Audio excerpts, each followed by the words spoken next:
بسم اللہ الرحمن الرحیم۔ السلام علیکم ورحمۃ اللہ وبرکاتہ۔ اللہم صلی علی سیدنا و مولانا محمد مبارک وسلم۔ جنگ بدر کے بعد کے حالات و واقعات اور جنگ کے اثرات مسلمانوں پر کیا ہوئے، مدینہ کے ماحول پر کیا ہوئے، قریش مکہ اور دیگر قبائل پر کیا اثرات پڑے، آج وہ بیان کریں گے۔ آپ سے گزارش ہے کہ چینل کو سبسکرائب، ویڈیو کو لائک اینڈ شیئر کریں تاکہ آپ تک ہماری اسلامی ویڈیوز آسانی کے ساتھ پہنچتی رہیں۔ جنگ بدر کے بعد کی حالات و واقعات اور ان کے اثرات کو ہم مختلف حصوں میں تقسیم کریں گے اور ہر ایک حصے پر جو ہے وہ بیان کریں گے۔ سب سے پہلے مسلمانوں پر کیا اثرات پڑے، قریش اور کفار مکہ پر کیا اثرات پڑے، اور مدینہ کے معاشرے پر جنگ بدر کے کیا اثرات ہوئے، یہ بیان کریں گے۔ دیگر قبائل پر اثرات کا بیان ہوگا اور آخر میں بین الاقوامی سطح پر جنگ بدر کے اثرات کیا پڑے وہ بیان کریں گے۔ سب سے پہلے جنگ بدر کے بعد مسلمانوں پر اثرات، دینی اور روحانی اعتماد میں اضافہ ہوا۔ جنگ بدر نے مسلمانوں کو یہ یقین دلایا کہ اللہ کی مدد ان کے ساتھ ہے، چاہے وہ مادی وسائل میں کمزور ہوں۔ اس واقعے نے ایمان، توکل اور صبر کے اصولوں کو مضبوط کیا۔ سورۃ آل عمران میں ذکر ہے، ترجمہ: اور بے شک اللہ نے تمہاری بدر میں مدد کی، حالانکہ تم کمزور تھے۔ اگر تم صبر کرو اور پرہیزگاری اختیار کرو تو اللہ تمہیں 5000 فرشتوں سے مدد دے گا۔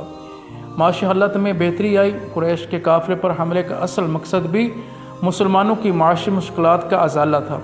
جنگ کے بعد مال غنیمت اور قیدیوں سے حاصل شدہ فدیہ سے مدینہ کی معیشت کو سہارا ملا۔ معزز سامعین اکرام، اسلامی حکومت کی جو بنیادیں تھیں وہ مستحکم ہوئیں۔ جنگ بدر کے بعد مدینہ کی اسلامی ریاست کو عالمی سطح پر ایک ابھرتی ہوئی قوت تسلیم کیا جانے لگا۔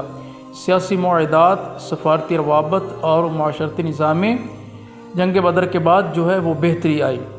جنگ بدر کے بعد قریش اور کفار مکہ پر جو اثرات ہوئے وہ بیان کریں گے۔ نفسیاتی اور اخلاقی شکست ہوئی۔ قریش کو اپنی برتری کا زعم تھا، بدر میں شکست نے ان کی انا کو چکنا چور کر دیا۔ کئی قبائل میں ان کی ہیبت کم ہو گئی، وہ نفسیاتی اور اخلاقی طور پر شکست کھا چکے تھے۔ معزز سامعین کرام، مکہ میں سوگ کی کیفیت ہوئی۔ بدر کے بعد مکہ میں تقریباً ہر گھر ماتم کدہ بن گیا۔ روایات کے مطابق عورتوں کو رونے سے روکا گیا تاکہ مسلمانوں کو ان کے دکھ کا اندازہ نہ ہو۔ انتقام کا جذبہ بڑھا۔ قریش نے قسم کھائی کہ جب تک جنگ بدر کی شکست کا بدلہ نہ لیں آرام سے نہ بیٹھیں گے۔ اس انتقامی جذبے نے آگے چل کر جنگ احد 3 ہجری کی بنیاد رکھی گئی۔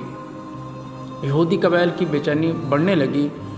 جنگ بدر کے بعد مدینہ کے معاشرے پر بھی اثرات پڑے۔ جنگ بدر کے بعد یہودی قبائل کی بے چینی بڑھنے لگی۔ بنو قینقاع جو مدینہ کے یہودی قبائل میں سے ایک تھا، مسلمانوں کے فتح سے حسد کرنے لگا۔ انہوں نے معاہدے کی خلاف ورزی کی جس پر انہیں مدینہ سے نکال دیا گیا۔ منافقین کا چہرہ واضح ہونا شروع ہوا۔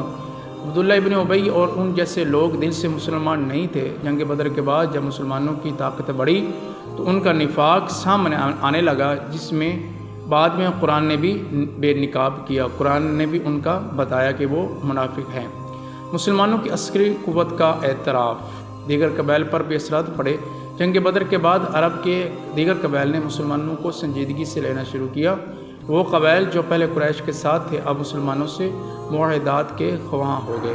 قبائل کا اسلام میں دلچسپی لینا۔ جنگ بدر نے عرب قبائل کو متاثر کیا۔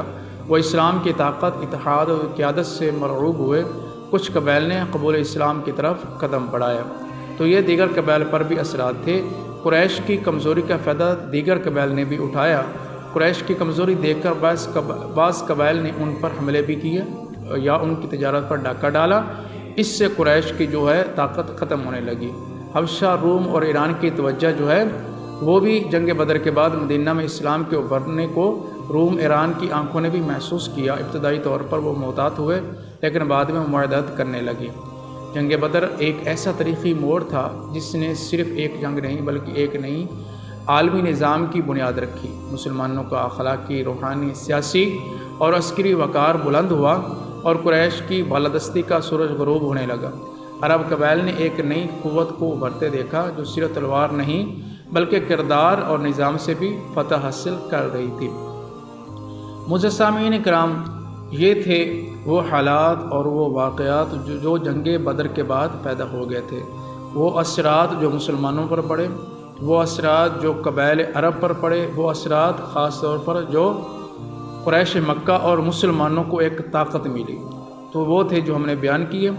آپ سے گزارش ہے، اگر آپ کو اس طرح کی ویڈیوز پسند ہیں، اسلامی ہسٹری سے آپ دلچسپی رکھتے ہیں، تو آپ اس چینل کو سبسکرائب کریں، ویڈیو کو لائک اینڈ شیئر کریں تاکہ آپ تک ہماری اسلام ویڈیوز پہنچتی رہیں۔ السلام علیکم ورحمۃ اللہ وبرکاتہ۔